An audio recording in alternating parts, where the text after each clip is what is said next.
Norberto Armenta appears for sentencing after pleading guilty to DWI third or more, with a 12-year cap in place.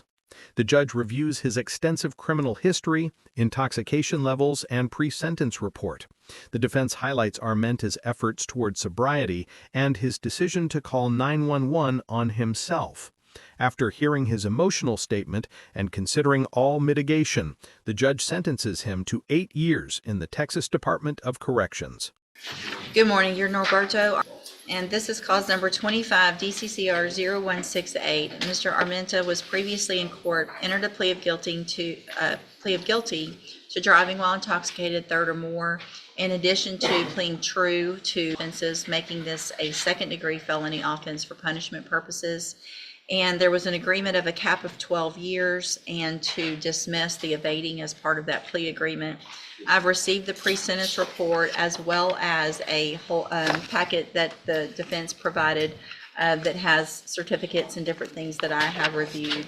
Has everyone had an opportunity to review the pre-sentence report as well as those other documents? Yes, Your Honor. I have. Are there any additions or corrections? No, ma'am. No, ma'am. No, Your Honor.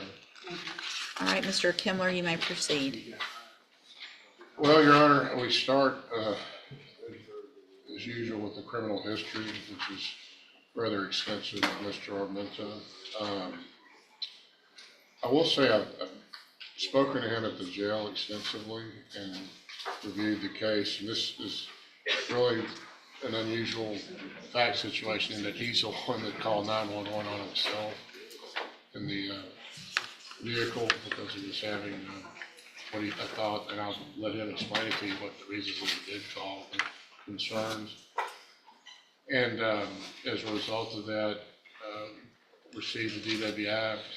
The evading detention, Mr. Armenta, is from Harris County and has had some bad experiences with law enforcement. I think there was a low speed failure to stop. They did deploy the spike strip and he ultimately came to a stop. But he related to me that he was in fear, I guess, of law enforcement and wanted to get to a spot where he would feel safe pulling over, and that's what he did. But I'll let him elaborate as to his thinking on that. Well, but what you're thinking is on that really isn't going to matter. You were on cocaine and Xanax at a minimum that day, so your thinking was not clear because you were under the influence of a lot of things in driving. That's so correct, okay. Your Honor. And I think that he relapsed, I would say, because he has indicated, and I guess enough factually demonstrated that he is trying to maintain his sobriety through our religious faith-based rehab, or I'll say programming, but efforts to maintain his sobriety. The certificates that have been provided to the court were obtained by him while he was in custody in Harris County Jail. Awaiting transfer over here. He does have a motion to revoke probation in Harris County for a DWI that will be resolved after this case is disposed of. In the VSI, again, relating to criminal history, there's some self-reporting that Mr. Armenta did as far as gang affiliations. I want the court to know too that these are self-reported by Mr. Armenta. He didn't have to inform the probation officer. These are things that he told the probation officer in good faith about his history because he wanted to be honest about things. It certainly doesn't make him look good or any better, but it was important to him that he be honest about that. We're not asking for probation on this. It's a 12-year cap, and I think Mr. Armenta really is in a better position than I am to give the court an indication of where he is in his life as far as his recovery, what his plans are, what his efforts have been. So I would defer to him at this point to talk to the judge and let her know where you are. Did she get my college papers?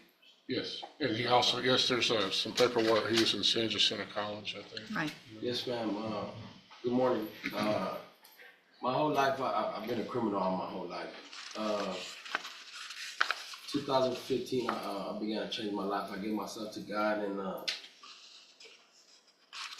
there's not much I can say, but I never, ever since I started doing recovery and and trying to change my life, I had difficulties, and I was doing good and I relapsed. And Your Honor, I never dialed 911. And what they're teaching us is to take responsibility for your actions. And and that's one thing that I wanted to do is I wanted help, and I wanted to get locked up for a while and take classes, and that's what I've done before, and that's the only way I knew how to get help. And I apologize to the courtroom for my mistakes that I've made, but I've never called 911 on myself, and I feel like that's a big step as well. As doesn't make it any better,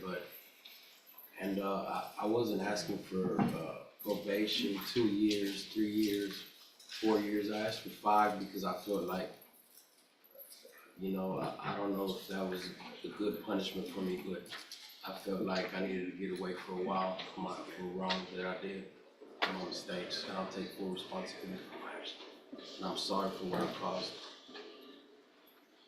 But I do have a daughter, and she's asking for me, and I'm just trying to better myself for her. And I never thought that changing my life would have to deal with me being an addict, and that's what I'm dealing with now. Thank you. Sorry. Thank you. Ms. Malfino? Judge, obviously, his criminal history dictates that somewhere in the range of 10 to 12 years would be appropriate for him and would have been a sentence that was mitigated by the cap. I do appreciate his honesty. And it's not what we typically hear from a defendant. Usually it's the excuses. I appreciate that he's not even asking for probation and insulting the court in that way, so I'm deferring to what he thinks is best.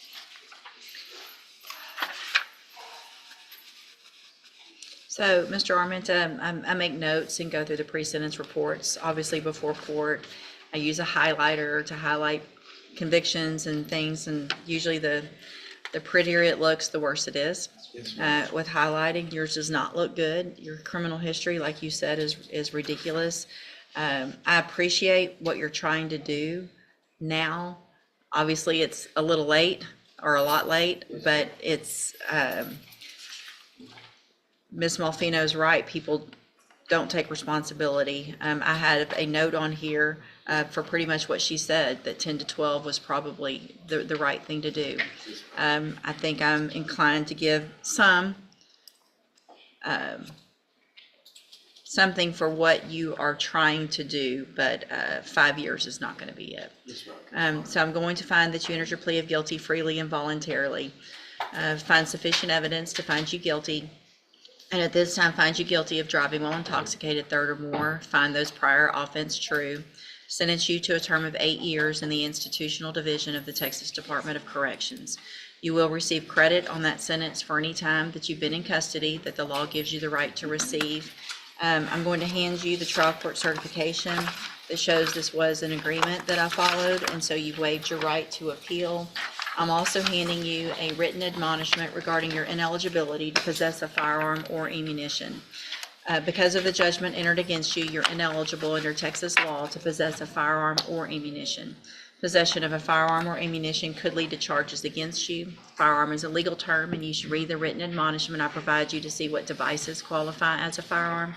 If you have questions about the laws that make you ineligible to possess a firearm or ammunition, or about how long that lasts, you can talk with Mr. Kimler. Good luck to you, sir.